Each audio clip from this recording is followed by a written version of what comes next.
However, it is Maru's reaction to Yuka's nonchalantness that potentially exposes one of the most shocking and jaw-dropping parts of this entire series. And yeah, it's only chapter 1.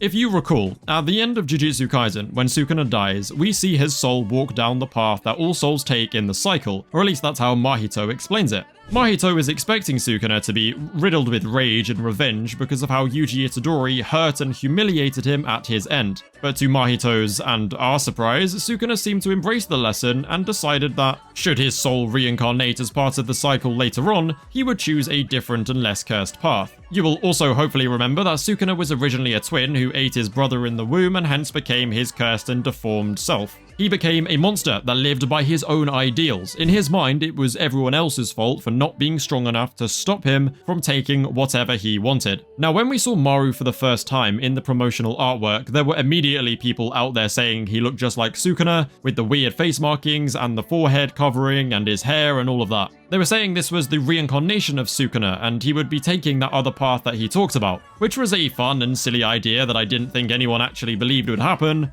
but it is now my belief that Maru actually is exactly this. I feel like Gege all but confirms that Maru is definitely the reincarnation of Sukuna within this chapter. I mean, first there's the appearance, and then there's the fact he has a twin, and then there is the speech he gave Yuka about how she shouldn't take her brother's life for granted, and how she should try to save him.